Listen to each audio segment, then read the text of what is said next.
LDF convener പേരാമ്പ്രയിലെ ഇടതുപക്ഷ ജനാധിപത്യ മുന്നണി സ്ഥാനാർത്ഥി ശ്രീ TP രാമകൃഷ്ണനാണ് നമുക്കൊപ്പമുള്ളത്. വലിയൊരു പോരാട്ടത്തിലേക്ക് നാട് നീങ്ങിയിരിക്കുകയാണ്. ഇന്നിപ്പോൾ ഏറ്റവും ഒടുവിൽ VD സതീശൻ പറയുന്നത് പാലക്കാട് ഡീൽ ഉറപ്പിച്ചിരിക്കുകയാണ് LDFും BJP തമ്മിൽ. മറ്റു പല മണ്ഡലങ്ങളിലും ദുർബലരായ സ്ഥാനാർത്ഥികളെ BJP നിർത്തിയിരിക്കുന്നു. അത്തരമൊരു ഡീലിന്റെ ഭാഗമാണെന്ന രാഷ്ട്രീയ ആരോപണമാണ് ഉന്നയിക്കുന്നത്. UDF മറ്റ് നേതാക്കളും അത് ഏറ്റുപിടിക്കുന്നുണ്ട്. അത് പ്രതിപക്ഷ നേതാവ് VD സതീശന്റെ ചില ശീലം വെച്ച് പറയുകയും തോന്നുന്നതുമാണ്. അത് ഇടതുപക്ഷ ജനാധിപത്യ മുന്നണിക്കോ CPM-നോ ബാധകമല്ല. RSS BJP വിഭാഗവുമായി ഏറ്റവും കൂടുതൽ ഏറ്റുമുട്ടി ഇവിടെ ഒരുപാട് നഷ്ടങ്ങൾ സംഭവിച്ചൊരു പാർട്ടിയാണ് CPIM. ആ യാഥാർത്ഥ്യങ്ങളൊന്നും കാണാതെയുള്ള നിലപാടാണ് പറയുന്നത്. മത ന്യൂനപക്ഷ വിഭാഗങ്ങളെ സംരക്ഷിക്കുന്നതിന്റെ ഭാഗമായി ഒരുപാട് ആക്രമണത്തിന് വിധേയമായൊരു പാർട്ടിയാണ് CPIM. പഴയ തലശ്ശേരി കലാപം മുതൽ കേരളത്തിൽ നടന്ന പല സംഭവങ്ങളും എടുത്ത് പരിശോധിച്ച് കഴിഞ്ഞാൽ കാണാൻ സാധിക്കും. ഒരുപാട് വില പാർട്ടി കൊടുക്കേണ്ടി വന്നിട്ടുണ്ട്. അതാണ് യാഥാർത്ഥ്യം. അപ്പം ഇത് അവരുടെ ഈ അന്തർധാര പ്രശ്നം അവരിങ്ങനെ വ്യാപകമായി പ്രചരിപ്പിക്കുന്നത് അവരുടെ പഴയ അനുഭവങ്ങൾ ഓർത്തുകൊണ്ട് സത്യവിരുദ്ധമായ കാര്യങ്ങൾ ജനങ്ങളെ ഇടയിൽ വിശദീകരിക്കുന്ന ശ്രമത്തിന്റെ ഭാഗമാണത്. ഒരു യാഥാർത്ഥ്യത്തിനും നിരക്കാത്ത ഒരു ഡീലും RSS BJP വിഭാഗവുമായിട്ട് CPM-നോ ഇടതുപക്ഷ ജനാധിപത്യ മുന്നണിക്കോ ഇല്ല. എവിടെയുണ്ടെങ്കിൽ വസ്തുനിഷ്ഠമായിട്ട് ചൂണ്ടിക്കാണിക്കണം. അതിനവർ തയ്യാറുണ്ടോ? അവർ കഴിഞ്ഞ തെരഞ്ഞെടുപ്പുകളൊക്കെ പരിശോധിച്ചു കഴിഞ്ഞാൽ അവരല്ലേ സഖ്യമുണ്ടാക്കിയത്, രഹസ്യ സഖ്യമുണ്ടാക്കിയത്. ഇപ്പോൾ ഉള്ള തെരഞ്ഞെടുപ്പിന്റെ അനുഭവങ്ങൾ പരിശോധിച്ചു കഴിഞ്ഞാലും വളരെ മൈന്യൂട്ടായി പരിശോധിച്ചു കഴിഞ്ഞാൽ UDF-ന്റെ ബന്ധമാണ് അവിടെ വരുന്നത്. UDF-ൽ പ്രത്യേകിച്ച് കോൺഗ്രസിന്റെ ബന്ധം, ഈ ബന്ധമാണ് പുറത്തു വരുന്നത്. അതിനെ മറച്ചു പിടിക്കുന്നതിനുള്ള ഒരു നിലപാടിന്റെ ഭാഗമാണ് CPM-നും ഇടതുപക്ഷ ജനാധിപത്യ മുന്നണിക്കും ഈ ഡീഡിന്റെ ആരോപണം ഉന്നയിക്കുന്നത് എന്നുള്ളതാണ് യാഥാർത്ഥ്യം. ഈ പാലക്കാട് ദുർബലനായ സ്ഥാനാർത്ഥി നിർത്തിയെന്നുള്ള പരാതിയാണ്. പക്ഷേ അദ്ദേഹം പാലക്കാട് നഗരത്തിലൊക്കെ വലിയ പരിചയമുള്ള ആളാണ് അല്ലേ? പക്ഷെ അത് എന്താണ് ഇന്നിപ്പോൾ ഷാഫി പറമ്പിൽ പറയുന്നതും മത്സരം NDAയും UDF-ഉം തമ്മിലാണ് പാലക്കാട് നടക്കുന്നതെന്നാണ്. UDF-ഉം NDAയും തമ്മിൽ BJP-യും തമ്മിലാണ് പ്രധാന മത്സരം. അവിടെ പാലക്കാട് മണ്ഡലത്തിലോ പാലക്കാട് ജില്ലയിലോ? പാലക്കാട് മണ്ഡലത്തിലോ. അത് പിന്നെ ആ മണ്ഡലത്തിന്റെ സ്ഥിതി എന്താന്നുള്ളത് ഷാഫിക്ക് അറിയാമല്ലോ. അങ്ങനെയുള്ള ഒരു മണ്ഡലത്തിൽ നിന്ന് രാജിവെച്ച് പാർലമെന്റിലേക്ക് മത്സരിക്കേണ്ട കാര്യമില്ലല്ലോ. ആ മണ്ഡലത്തിന്റെ രാഷ്ട്രീയ നില സംരക്ഷിക്കാനാണ് ഉദ്ദേശമെങ്കിൽ, BJP-യെ പരാജയപ്പെടുത്തലാണ് ലക്ഷ്യമെങ്കിൽ, BJP-യെ വരാതിരിക്കലാണ് ലക്ഷ്യമെങ്കിൽ, അവിടെ അദ്ദേഹം രാജിവെച്ച് ഇവിടെ പാർലമെന്റ് മണ്ഡലത്തിലേക്ക് മത്സരിക്കേണ്ടുന്ന അവസ്ഥയില്ലല്ലോ. അതല്ലേ അദ്ദേഹം ചെയ്തത്? ആർക്ക് വേണ്ടിയിട്ടാണത്? അപ്പം അതുകൊണ്ട് അതിനെക്കുറിച്ച് എന്തെങ്കിലും തരത്തിലുള്ള കൂടുതൽ വിശദീകരണം ആവശ്യമില്ല എന്നുള്ളതാണ് എൻ്റെ അഭിപ്രായം. അതാണ് യാഥാർത്ഥ്യം. ഈ 2020 ഇത്തവണ ഒരുപാട് സീറ്റുകളിൽ സ്ഥാനാർത്ഥി നിർത്തുന്നുണ്ട്. അപ്പോൾ BJP-ക്കുള്ളിൽ തന്നെ ചില പ്രശ്നങ്ങളുണ്ട്. പലയിടത്തും വളരെ പെട്ടെന്ന് തെടുക്കപ്പെട്ട സ്ഥാനാർത്ഥികളെ നിശ്ചയിച്ചൊക്കെയുണ്ട്. അത് എങ്ങനെ കാണാൻ കഴിയും? ഈ BJP-യുടെ പ്രധാന സ്ഥാനാർത്ഥികൾ അപ്രത്യക്ഷമാവുകയും 2020 BJP-യെ സഹായിക്കുന്നു എന്നുള്ള നിലയ്ക്ക് പുറത്ത് പ്രകടമായി വന്നല്ലോ. അവർ സംയുക്തമായി സ്ഥാനാർത്ഥികളെ നിശ്ചയിക്കുന്നു, സംയുക്തമായി പ്രവർത്തനം നടത്തുന്നു. ഇടതുപക്ഷ ജനാധിപത്യ മുന്നണിയെ തോൽപ്പിക്കുന്നതിന് വേണ്ടി അവർ UDF-ഉമായിട്ടും സഹകരിച്ച് പ്രവർത്തിക്കുന്നു. ഇതാണ് അനുഭവപ്പെട്ടുകൊണ്ടിരിക്കുന്നത്. അതിനെ മറികടന്ന് ഇത്തരം നിലപാടുകളെ, അവിശുദ്ധ കൂട്ടുകെട്ടിനെ മറികടന്നുകൊണ്ട് ഇടതുപക്ഷ ജനാധിപത്യ മുന്നണി വൻതോതിൽ വിജയം കൈവരിക്കും. കേരളത്തിൽ ഈ അവിശുദ്ധ കൂട്ടുകെട്ട് ജനങ്ങൾ അംഗീകരിക്കില്ല. മുമ്പ് കോഴിക്കോട് ജില്ലയിൽ കോലീബി സഖ്യമുണ്ടായിരുന്നു. അതെ, 91-ലെ തെരഞ്ഞെടുപ്പിൽ അങ്ങനെ ഒരു സഖ്യം കൊണ്ടുവന്നിട്ട് അവർ ജയിക്കാനുള്ള ശ്രമം നടത്തി.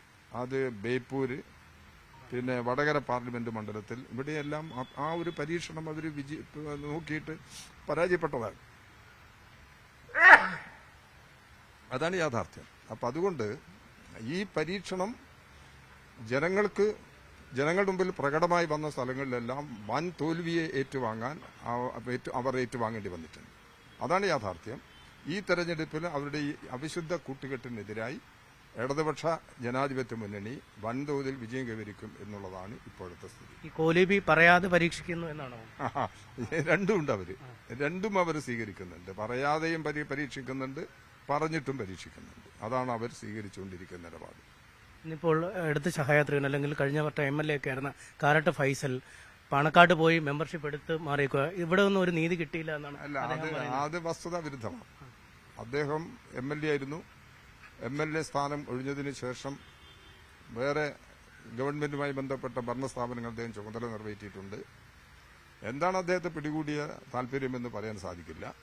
ചിലപ്പോൾ അധികാരമോഹമായിരിക്കാം, അല്ലെങ്കിൽ വേറെ വലിയ ലക്ഷ്യമായിരിക്കും. ആ ലക്ഷ്യം അദ്ദേഹത്തിന്റെ നിലപാടുകൾ ചിലപ്പോൾ ഇടതുപക്ഷ ജനാധിപത്യ മുന്നണിയുടെ ഭാഗമായിട്ട് നേടാൻ കഴിയില്ല എന്ന് അദ്ദേഹത്തിന് തോന്നിയിട്ടുണ്ടാവാം. അതുകൊണ്ടാണ് ആ കാര്യങ്ങൾ. അദ്ദേഹം ലീഗിൽ നിന്ന് വിട്ടുവന്നതാണ്. ഒരിക്കലും അദ്ദേഹം CPM-ൽ അംഗമായിട്ടില്ല. CPM-ന്റെ പാർലമെന്ററി പാർട്ടിയുടെ ഭാഗമായിട്ടുണ്ട്. അത് പലരും പാർലമെന്ററി പാർട്ടിയുടെ ഭാഗമാകും, സ്വന്തം സ്ഥാനാർത്ഥികളായിട്ട് വരുന്നവർ. അതിന്റെ അപ്പുറത്തുള്ള ഒരു ബന്ധവും അദ്ദേഹവും പാർട്ടിയായിട്ടില്ല. അദ്ദേഹം പാർട്ടി മെമ്പറുമായിട്ടില്ല. അതാണ് കാറാട്ട് റസാഖിന്റെ ഒരു നില. അപ്പൊ അത് വെച്ചിട്ടാണ് അദ്ദേഹം മുന്നോട്ട് പോയത്. അദ്ദേഹം എന്തെങ്കിലും അതൃപ്തി പ്രകടമാക്കിയിരുന്നോ ഈ സ്ഥാനാർത്ഥി നിർണയത്തിലേക്ക് അദ്ദേഹത്തിന്റെ പേര്? ഇടതുപക്ഷ ജനാധിപത്യ മുന്നണിയുടെ മുമ്പിൽ നേരിട്ട് അത്തരം ഒരു പ്രശ്നം വന്നിട്ടില്ല.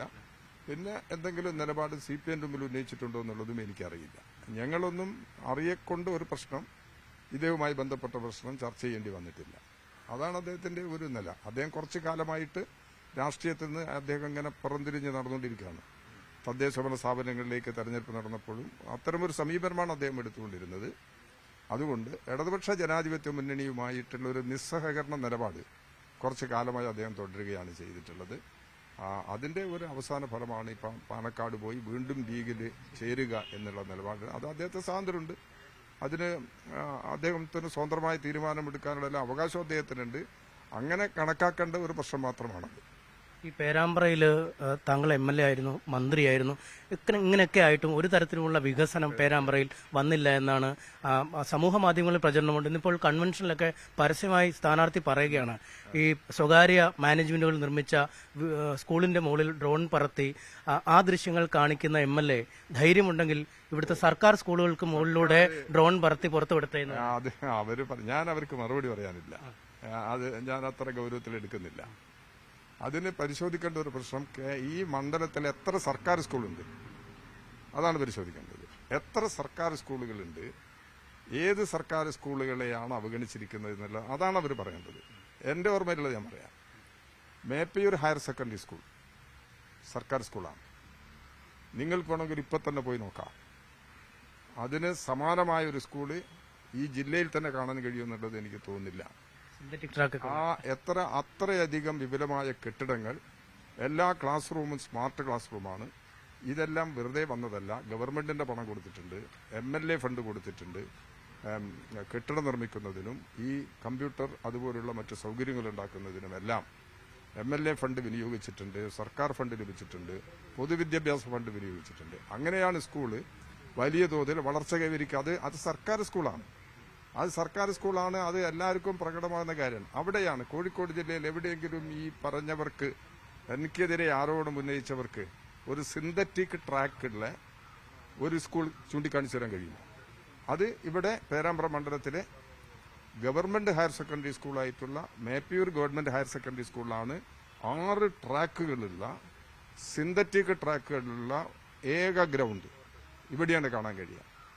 അപ്പം മറ്റു ചില സ്കൂളുകളൊക്കെ ഗ്രൗണ്ട് ഉണ്ട്, മെഡിക്കൽ കോളേജിൽ ഗ്രൗണ്ട് ഉണ്ടല്ലോ. അവിടെയൊക്കെ അതൊക്കെ ചെറിയ ചെറിയ സംവിധാനങ്ങളാണ്. വലിയ വിപുലമായ സംവിധാനത്തോടുകൂടി വലിയ ഗ്രൗണ്ട് നിർമ്മിച്ച് 6 ട്രാക്കുകളോടുകൂടി പ്രവർത്തിപ്പിക്കുന്ന ഒരു ഗ്രൗണ്ട്, ഏക ഗ്രൗണ്ട്. അതിനുള്ള ഫണ്ടെല്ലാം ഗവൺമെന്റാണ് മുടക്കിയിരിക്കുന്നത്. ഇവിടെയാണ് മേപ്പയൂർ ഹയർ സെക്കൻഡറി സ്കൂൾ. അത് ഗവൺമെന്റ് സ്കൂളാണ്. ഇവിടെ മേപ്പയൂരിൽ തന്നെ 2 ഗവൺമെന്റ് UP സ്കൂളുണ്ട്, UP സ്കൂൾ. ആ സ്കൂളിന് കെട്ടിടം പണിത് കൊടുത്തിരിക്കുകയാണ് പൂർണ്ണമായിട്ട്. ഇവിടെ കൂത്താടിയിലൊരു LP സ്കൂളുണ്ട്, ഗവൺമെന്റ് LP സ്കൂൾ. 1 കോടി രൂപയാണ് അവിടെ കെട്ടിടം പണിയുന്നതിന് വേണ്ടി കൊടുത്തിട്ടുള്ളത്. പിന്നെ ഇവിടെ നൊച്ചാട് പഞ്ചായത്തിൽ ഒരു കെട്ടിടം, ഒരു LP സ്കൂൾ കെട്ടിടം 4 കോടി രൂപ ചെലവിൽ ഇവിടെ നിർമ്മിച്ചിട്ടുണ്ട്. ഗവൺമെന്റ് വിദ്യാഭ്യാസ വകുപ്പ് നിർമ്മിച്ച് നൽകിയിട്ടുണ്ട്. ഇങ്ങനെ ഗവൺമെന്റ് സ്കൂളുകളിൽ ഇവിടെ ഞങ്ങൾ കൈകാര്യം ചെയ്ത നിരവധി സൗകര്യങ്ങൾ, അതിന് ഗവൺമെന്റ് ഫണ്ടും MLA ഫണ്ടും ആണ് ഈ വികാസത്തിന് വേണ്ടി ഉപയോഗിച്ചിരിക്കുന്നത്. ഈ അനുഭവം നമ്മളിവിടെ ഉണ്ടല്ലോ. ആ സന്ദർഭത്തിൽ എവിടെ ഇത് എന്നുള്ളത്, ഒരു പേരാമ്പ്ര ഹയർ സെക്കൻഡറി സ്കൂളിലെ ഒരു ഫേസ്ബുക്ക് പിന്നെ സോഷ്യൽ മീഡിയയുടെ ഭാഗമായിട്ട് വന്നു. അതിനെ തെറ്റായി വ്യാഖ്യാനിച്ച് വെറുതെ തെറ്റിദ്ധാരണ സൃഷ്ടിക്കുന്നതിന് വേണ്ടിയുള്ള നിലപാടാണ് സ്വീകരിക്കുന്നത്. പിന്നെ ദയവ് ചെയ്തിട്ട് പേരാമ്പ്രയിലെ ഇന്നത്തെ MLA വികസനത്തിന്റെ അനുഭവങ്ങൾ പഠിപ്പിക്കാൻ വേണ്ടി മെനക്കെടരുത്. കാരണം പേരാമ്പ്ര അസംബ്ലി മണ്ഡലത്തിൽ ഇവിടെ അനുഭവമാണ്, പ്രസംഗിച്ച പോലല്ല. ഇവിടെ അനുഭവമാണ് എന്തെല്ലാം കാര്യങ്ങൾ നടന്നിട്ടുണ്ട് എന്നുള്ളത്. ഇവിടുത്തെ പാലങ്ങളുടെ വികസനം, ഒരു പഞ്ചായത്ത് ചങ്ങരോത്ത് ഗ്രാമപഞ്ചായത്ത്, അവർക്ക് UDFന് വലിയ സ്വാധീനമുള്ള പഞ്ചായത്തല്ലേ, ഇല്ലാത്ത കാര്യം പറയാൻ സാധിക്കുമോ? അവിടെ ഒരു ആട്ടോത്ത് താഴെപ്പാലം, പാറക്കടവത്ത് താഴെപ്പാലം, കല്ലൂരാണ്, ആ പരിസരത്താണ് ഈ 2 പാലങ്ങളും. തോട്ടത്തക്കണ്ടി പാലം, ഇതിലെവിടെയല്ലേ കടിയങ്ങാട് പാലം, ഇതിൽ ഈ ഗവൺമെന്റ് കാലത്ത് ഉദ്ഘാടനം ചെയ്തതും പണിതിട്ടുള്ള പാലങ്ങളാണ് ഇത്. തെറ്റായ പ്രചരണമാണ് നടക്കുന്നത്. താങ്കളെ അപകീർത്തിപ്പെടുത്താൻ വേണ്ടി, എന്നെ അപകീർത്തിപ്പെടുത്തുന്നതിന് വേണ്ടി ഇങ്ങനെ ഒരുപാട് തെറ്റായ പ്രചാരം. ഇവിടെ നിങ്ങൾക്ക് വേണം ഇപ്പൊ സഞ്ചരിച്ച് നോക്കാം. ഇവിടെ ഒരു ബൈപ്പാസ് റോഡുണ്ട് പേരാമ്പ്രയിൽ. പേരാമ്പ്ര പട്ടണത്തിന്റെ ഗതാഗത കുരുക്ക് ഒഴിവാക്കിയെടുക്കുന്നതിന് വേണ്ടി ചെയ്തിട്ടുള്ള ഒരു ബൈപ്പാസ് അല്ല ഒരു ബൈപ്പാസ് റോഡ് ഇവിടെ ഉണ്ട്. വേണമെങ്കിൽ ഈ മണ്ഡലത്തിലെ ചക്കിട്ടപ്പാറ ചങ്ങരോത്ത് പഞ്ചായത്തുകളായി കൂടി കടന്നു പോകുന്ന ഹൈവേ, മലയോര ഹൈവേ അത് BMBC നിലവാരത്തിലാണ് ടാറിംഗ്. അത് ഒരു പെരുവണ്ണാമൂഴി മുതൽ കുരച്ചുണ്ട് വരെയുള്ള ഭാഗം ടാറിംഗ് പ്രവൃത്തി ഏകദേശം പൂർത്തിയായി വരികയാണ്. ഇതെല്ലാം കൺമുമ്പിലുണ്ട്. ഇതെല്ലാം യാഥാർത്ഥ്യങ്ങളാണ്, വസ്തുതയാണ്. ഇവിടെ വെറുതെ പ്രഖ്യാപിച്ചു പോകില്ല. ഇത് നടപ്പിലാക്കിയ കാര്യങ്ങളാണ്. ആ നടപ്പിലാക്കിയ കാര്യങ്ങൾ ദയവ് ചെയ്തിട്ട് നിലവിലുള്ള MLA വികസനത്തിന്റെ ബാലപാഠം പഠിപ്പിക്കാൻ വേണ്ടി ആരും ശ്രമിക്കരുത്. ഈ അനുഭവങ്ങളെന്ന് പറയാം. ഇവിടെ ഈ അനുഭവം ഉണ്ടായല്ലോ. ഇവിടെ ഇതിന്റെ ഒരു ആശുപത്രി കെട്ടിടം അവിടെ ആയിരുന്നു. ഇവിടെ പേരാമ്പ്രയിൽ 76 കോടി രൂപ ചെലവഴിക്കുന്ന കിഫ്ബി ഫണ്ടിൽ നിന്ന് ചെലവഴിക്കുന്ന ഒരു ആശുപത്രി കെട്ടിടം പണി നടന്നുകൊണ്ടിരിക്കുകയാണ്. ഇതിൽ ഈ MLA മുൻകൈ എടുത്തിട്ടാണ് കൊണ്ടുവന്നത്. ഇവിടെയുള്ള പേരാമ്പ്ര മുതൽ പയ്യോളി വരെയുള്ള റോഡ്, പേരാമ്പ്ര ചാനിയങ്കടവ് റോഡ്, ഇവിടെ കടിയങ്ങാട് പെരുവണ്ണാമൂഴി പൂഴിത്തോട് റോഡ്, ഇതെല്ലാം ഈ ഗവൺമെന്റ് കാലത്ത് പുതുക്കിപ്പണിത റോഡുകളാണ്, പരിഷ്കരിച്ചിട്ടുള്ള റോഡുകളാണ്. ഇതെല്ലാം ഇവിടെ ചെയ്തില്ലേ? ഇതൊക്കെ ഇതിന്റെ ഭാഗമല്ലേ? എത്ര ഓഫീസുകളുണ്ട് പേരാമ്പ്രയിൽ?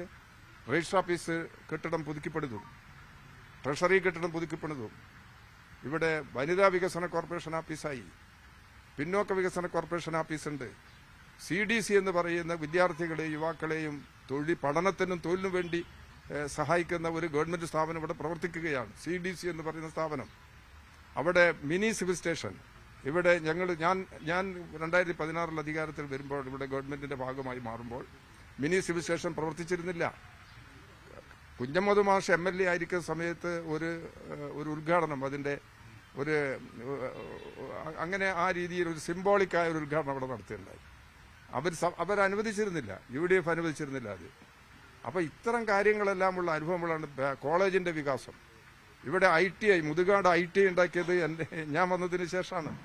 അവിടെ തന്നെ ഒരു പട്ടികവർഗ വിഭാഗത്തിന് വേണ്ടി മറ്റൊരു സ്ഥാപനം ഉയർന്നു വരികയാണ്.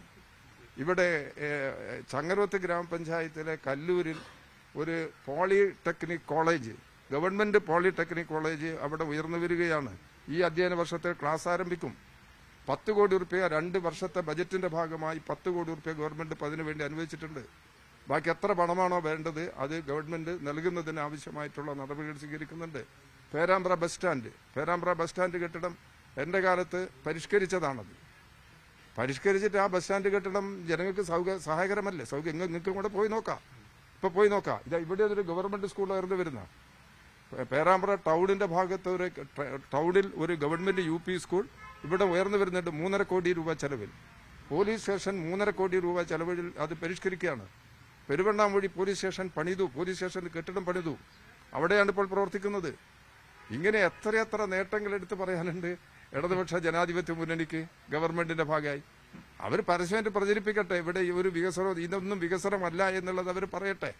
അങ്ങനെ ഈ നാടിന്റെ അന്തരീക്ഷത ചെറിയ റോഡുകളുണ്ട്. ഇപ്പൊ നിങ്ങൾക്ക് യാത്ര ചെയ്യുന്ന സമയത്ത് കാണാൻ കഴിയും, ഈ ചാലിക്കരയിൽ നിന്ന് പുളിയോട്ടുമുക്കിലേക്ക് അവറാട്ടുമുക്കിലേക്ക് ഒരു റോഡുണ്ട്. BMBC ആണ് ഈ ടാറിംഗ് നടത്തിയിട്ട് മനോഹരമാക്കിയിരിക്കുകയാണ്. അതുപോലെ തന്നെ ചാലിക്കരയിൽ നിന്ന് ചാലിക്കര പുളിയോട്ടുമുക്ക് അവറാട്ടുമുക്ക് റോഡ് ഒരു പ്രധാനപ്പെട്ട റോഡാണത്. കടിയങ്ങാട് ഈ ചാനിയങ്കടവ് റോഡ് അല്ല, കടിയങ്ങാട് തെക്കേടത്ത് കടവ് റോഡ്, തെക്കേടത്ത് കടവ് പാലവുമായി ബന്ധിപ്പിക്കുന്ന റോഡ്, ഇതെല്ലാം പുതിയ പുതിയ റോഡാണ്. പറയാൻ ഒരുപാടാണ് അല്ലെ? വടക്കമ്പാട് മുതൽ വടക്കമ്പാട് വഞ്ചിപ്പാറ റോഡ് 5 കോടി രൂപ ചെലവഴിച്ചിട്ടുണ്ടാക്കിയിട്ടുള്ള റോഡാണ്. BMBC ടാറിങ്ങാണ്. ഇങ്ങനെ എത്ര റോഡുകൾ ഇവിടെ. കൊയിലാണ്ടി മുത്താമ്പി അരിക്കുളം 5-ാം പീടിക റോഡ്, ഇതെല്ലാം ഇവിടെ വികസനത്തിന്റെ ഭാഗമായിട്ടുള്ള റോഡുകളല്ലേ? ഈ യാഥാർത്ഥ്യം കാണണ്ടേ? ആ വികസനത്തിന് ഇവരെന്തെങ്കിലും സഹായിച്ചിട്ടുണ്ടോ? ആ വികസനത്തിന് സഹകരിക്കണം. അതാണ് ഒറ്റ കാര്യം കൂടെ, ഈ ഫാത്തിമ തഹലിയ എതിർ സ്ഥാനാർത്ഥി ഈ ജമാഅത്തെ ഇസ്ലാമിയുടെ നോമിനിയാണെന്നാണ് ശ്രീ അഹമ്മദ് ദേവർകോവിൽ പറഞ്ഞത്. അക്കാര്യത്തിൽ പേരാമ്പ്രയിലെ സ്ഥാനാർത്ഥി എന്തെങ്കിലും പറയട്ടെ? അതിനെ സംബന്ധിച്ച് കമന്റ് ചെയ്യാൻ തയ്യാറല്ല. അഹമ്മദ് ദേവർകോവിൽ അദ്ദേഹത്തിന്റെ കൃത്യ വിവരത്തിന്റെ അടിസ്ഥാനത്തിൽ പറഞ്ഞതായിരിക്കും. അത് അദ്ദേഹം ക്ലാരിഫൈ ചെയ്യും. അദ്ദേഹം വിശദീകരിച്ചിട്ടുണ്ട്. അതിന്റെ അപ്പുറത്തൊരു വിശദീകരണം അതിന്റെ മേലെ ഞാൻ ചെയ്യാൻ തയ്യാറല്ല. എന്തായാലും പ്രതിപക്ഷത്തിന്റെ രാഷ്ട്രീയ വിമർശനങ്ങൾക്ക് കൃത്യമായ മറുപടിയാണ് LDF കൺവീനർ നൽകുന്നത്. ഒപ്പം വികസന രംഗത്ത് വമ്പൻ പദ്ധതികൾ വന്ന വർഷങ്ങളാണ് പേരാമ്പ്രയ്ക്ക് കഴിഞ്ഞുപോയതെന്നും അദ്ദേഹം പറയുന്നു.